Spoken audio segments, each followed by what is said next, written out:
ایک یونیورسٹی ہے، توجہ، اس یونیورسٹی میں ایک الفریڈ نام کا ایک ڈاکٹر ہے، کیا بات، انجینئر ہے، بہت بڑا سائنٹسٹ ہے۔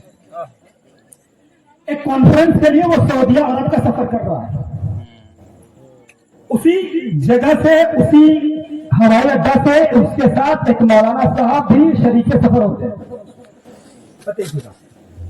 جب مولانا صاحب شریک سفر ہوئے دونوں کسی اگل بگل ہوئے، جب جماعت ہوا تو جیسے ہی سفر کا آغاز ہوا، دوران سفر مولانا صاحب کو چھینک آئی، ہم سب کو آتی ہے نا چھینک، دوران سفر مولانا صاحب کو چھینک آئی، مولانا صاحب نے اپنے دونوں ہاتھوں کو اپنے ناک کے پاس لے گیا، پڑھا، جب پڑھا وہ ڈاکٹر بڑی ٹکٹکی باندھ کر مولانا کی حرکتوں پر نظر کیے ہوئے تھا، دیکھ رہا تھا اسے چھینک آئی ہے، مولانا نے اپنے دونوں ہاتھوں کو اپنے ناک کے پاس لے کے گیا اور کچھ پڑھا، یہ تجسس اس کے دل میں پھیلتا رہا، بڑا ہوتا چلا گیا، اس سے رہا نہ گیا، مولانا سے وہ پوچھتا تھا، حضرت دوران سفر جب ہم سفر کا آغاز کیے اس دوران آپ کو جہاز کے اندر چھینک آئی، اور جب آپ کو چھینک آئی تو آپ نے اپنے دونوں ہاتھوں کو اپنے ناک کے پاس لے گیا اور کچھ پڑھا، کیا پڑھا؟ مولانا صاحب کہتے ہیں میں نے پڑھا الحمدللہ، الحمدللہ۔ وہ ڈاکٹر صاحب کہتے ہیں اس کا مطلب کیا ہے؟ اس کا مطلب یہ ہے تمام تعریفیں اللہ کے لیے، تمام تعریفیں اللہ کے لیے۔ پھر وہ ڈاکٹر صاحب کہتا ہے آخر آپ نے اسے پڑھا تو کیوں پڑھا؟ مولانا صاحب کہتے ہیں ہم سب کے آقا جناب احمد مجتبی محمد مصطفیٰ صلی اللہ تعالی علیہ وسلم نے کہا کہ جب تجھے چھینک آئے اس وقت تم اللہ کا شکر ادا کرو، اس لیے میں نے اپنے نبی کی سنت پر عمل کرتے ہوئے الحمدللہ پڑھا، میں نے اپنے نبی کی سنت پر عمل کرتے ہوئے الحمدللہ پڑھا۔ مولانا صاحب کی باتوں سے سمجھ نہیں آئی کہ وہ کون نبی تھے جو چھینک آنے پر اللہ کا شکر ادا کرنے کو کہا ہے، وہ جہاں سے نکلا ہے پھر اپنا ملک پہنچا ہے، اپنا ملک لے پہنچنے کے بعد جب وہ اپنا لیبوریٹری پہنچتا ہے، یعنی جہاں تحقیقات کی جگہ ہوتی ہے، جہاں تحقیقات کی مشینیں لگی ہوتی ہے، اسی تحقیقات کی جگہ پر اپنے لیبوریٹری کو پہنچنے کے بعد جب وہ چھینک پر تحقیق کرنے لگتا ہے تو مسلمانوں کے نبی نے کیوں حکم دیا ہے جب انسان کو چھینک آئے تو الحمدللہ کہا جائے، جب انسانوں کو چھینک آئے تو اللہ کا شکر ادا کیا جائے، وہ اس پہ تحقیق کرنے لگا ہے، تحقیق کرنے لگا ہے، تحقیق کرتے کرتے تحقیقات کا نتیجہ اس کی آنکھوں کے سامنے آیا تو نتیجہ دنیا والوں کے سامنے وہ بات نہ رکھتا، پہلے مصطفیٰ کا کلمہ پڑھتا،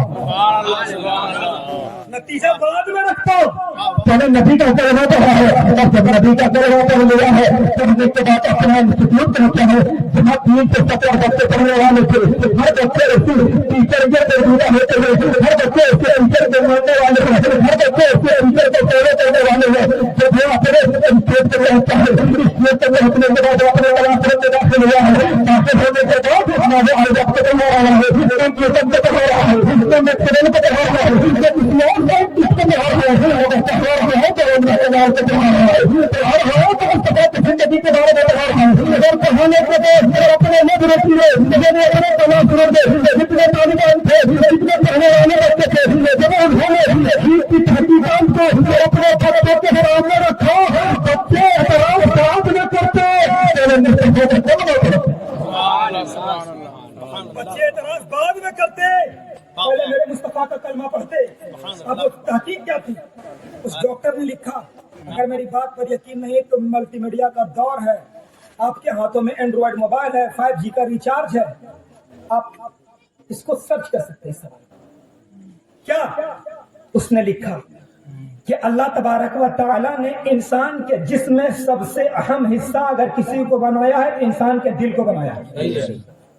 ہماری آنکھیں کچھ دیر کے لیے آرام کرتی ہے، دماغ کچھ دیر کے لیے آرام کرتا ہے، لیکن دل ایک ایسی چیز ہے، ایک ایسا اعضا ہے جو 24 گھنٹہ کام کرتا ہے۔ اور آپ کو پتا ہے دل کا کام کیا ہے؟ دل کا ایک ہی کام ہے پمپنگ کرنا، یعنی کھلنا بند ہونا، کھلنا بند ہونا۔ اس سے کام کیا ہوتا ہے؟ دل کا پمپنگ کرنے سے انسان کے اندر بلڈ سرکولیشن ایکویشن میں رہتا ہے، برابر رہتا ہے، جہاں جتنے خون کی ضرورت ہوتی ہے اس حصے پر ویسے ہی بلڈ کا سرکولیشن ہوتا ہے۔ اس ڈاکٹر نے لکھا کہ انسان کو اللہ نے دل دیا اور دل کا کام ہے پورے باڈی کو کنٹرول کرنا، آنکھ کو کنٹرول کرنا، ناک کو کنٹرول کرنا، بازوؤں کو کنٹرول کرنا، پورے جسم کے اعضاء کو کنٹرول اگر کوئی کرتا ہے تو وہ دل کرتا ہے۔ اور دل کے اندر اللہ نے 4 چیمبر یعنی 4 کوسٹ رکھے، 2 کوسٹ ہے پیور خون یعنی شدھ خون، صاف خون پایا جاتا ہے، اور 2 کوسٹ میں خراب خون ہوتا ہے، وہی خراب خون وہاں سے نکل کر انسان کے بلڈ بینک یعنی تلی میں پہنچتا ہے۔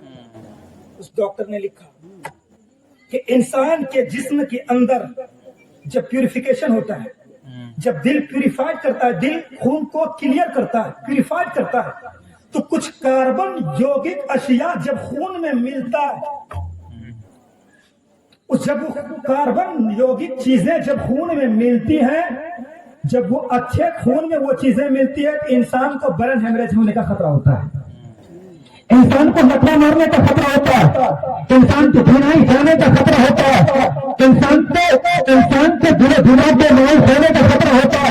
لہٰذا اللہ تبارک و تعالیٰ نے انسان کے اس ہونے والے خطرے کے علاج کے لیے چھینک جیسی رحمت کو دی۔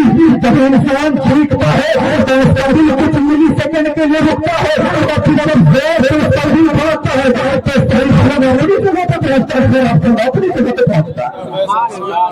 ہمیں کس نے بتایا؟ کیا کسی سائنٹسٹ نے بتایا؟ نہیں، آمنہ کے لال نے بتایا، مصطفیٰ نے بتایا، بہت خوب مصطفیٰ نے بتایا۔ آج ہم اور آپ کہتے ہیں فلانا کو اپناؤ، زندگی سمجھ جائے گی، یہی کہتے ہو نا، بہت خوب، اس کی زندگی کو اپناؤ، زندگی سمجھ جائے گی۔ ارے کسی کی زندگی تو دور کی بات ہے، یاد رکھو جس نبی کے ہم غلام ہیں، جس نبی کے ہم امت ہیں، اس نبی کی ایک لمحے کی زندگی اپنا لو، اللہ آپ کی پوری زندگی کو سنوار دے گا، اللہ آپ کو پوری زندگی کو سنوار دے گا۔ اس لیے میرے دوستو، آج یہ کفے افسوس ملنے کی ضرورت نہیں ہے کہ ہم کم ہیں، سیاست اس کے ہاتھ میں ہے۔ یاد رکھیں مسلمان اس وقت بھی غالب آئے تھے جب مسلمانوں کے ہاتھ میں لڑنے کے لیے تلواریں نہیں بلکہ سوکھی سوکھی لکڑیاں تھیں، ہے نا، پتھر تھے اور کچھ نہ تھا۔ صحابہ کرام نے یہ نہ کہا یا رسول اللہ ہم اس سوکھی لکڑیوں سے کیسے لڑیں گے، ان سوکھی لکڑیوں سے اس قسم کا تلوار کا مقابلہ کیسے کریں گے، بلکہ حقیقت ان کے سینے میں ان کا سینہ عشق مصطفیٰ کا مدینہ تھا۔ میرے نبی نے اگر لکڑی کی تلوار کہی ہے، صحابہ کرام نے لکڑی کو لکڑی نہ کہا، مصطفیٰ کے قول پر عمل کرتے ہوئے لکڑی کو استعمال نہیں تلوار کہا۔ اس لیے اپناؤ زندگی کو۔ ماہر بہنیں جو پیچھے بیٹھی ہوئی ہیں وہ تو الگ لیول کے ہیں، کچھ بات سن لیں آپ ان کے حوالے سے۔ بہت اچھا۔ آج یاد رکھو، میں نے ٹریننگ کالج میں ایک ہی چیز پڑھا، ایک بچے کی سب سے بڑی درسگاہ نہ AMU علی گڑھ مسلم یونیورسٹی ہے، نہ BBMKU ونود بہاری مہاتو کلانچل یونیورسٹی ہے۔ ایک بچے کی سب سے بڑی اور سب سے اچھی درسگاہ اگر کوئی ہے تو اس کا گھر ہے، اس کی والدین ہے، اور والدین میں سب سے اہم اگر ہے تو کون ہے؟ ماں ہے، ماں۔ میری قوم کی خاتون یاد کرنا کربلا میں زینب کو، زندگی سنور جائے گی۔ یاد کرنا مصطفیٰ کی بیٹی فاطمہ کو، زندگی سنور جائے گی۔ یاد کرنا ابو بکر صدیق کی بیٹی سیدہ عائشہ کو، زندگی سنور جائے گی۔ فاطمہ وہ فاطمہ ہے کہ گھر میں کھانے کا سامان نہیں ہے مگر خیر بھی مانگنے آ رہا ہے تو سارے ہاتھ نہیں لوٹا رہی ہے۔ زینب اور زینب ہے جنہوں نے کربلا کے کٹی ہوئی ریت میں انہوں نے زین العابدین کو بچا کر ہمارے سروں کے ہاتھ کو بچا لیا ہے، ہمارے ہم مسیروں کے نعرے کو بچا لیا ہے۔ یاد رکھنے چلوا دے اپنے گھر کے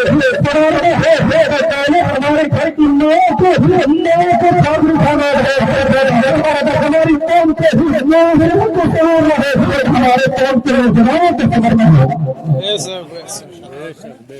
بزرگ بیٹھے ایک بات ابھی اس حوالے سے سنیں، یہ بزرگ کیا ہے؟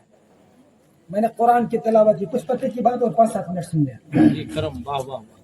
میں نے قرآن کی تلاوت کی، کیا کہا؟ اے ایمان والو اللہ سے ڈرو اور سچوں کے ساتھ ہو جاؤ۔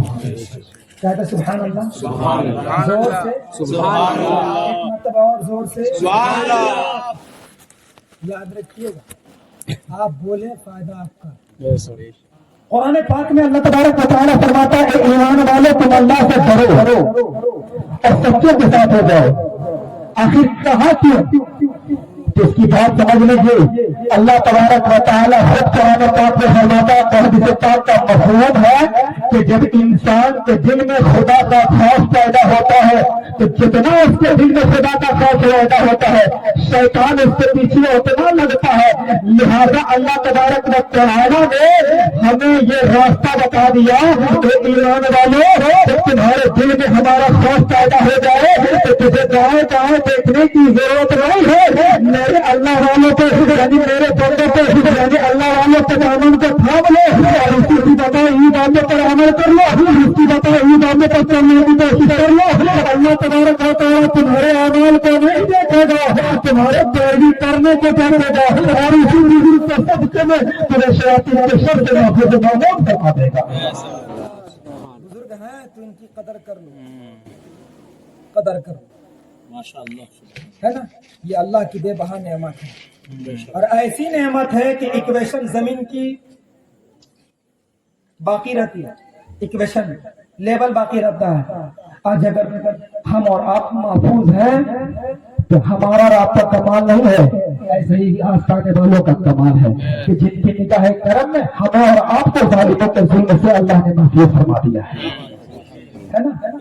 اللہ تبارک و تعالیٰ سے دعا ہے پاک پروردگار عالم کہ ہم سب کے سینوں پہ عشق مصطفیٰ کا مدینہ بنا دے، ہم سب کو تعداد حیات بزرگان دین کی بتائی ہوئی باتوں پر عمل کی توفیق عطا فرما دے۔ اے پاک پروردگار عالم یہاں جتنے لوگ حاضر ہیں مولا سب کو ہدایت صراط مستقیم پر چلنے کی توفیق عطا فرما دے۔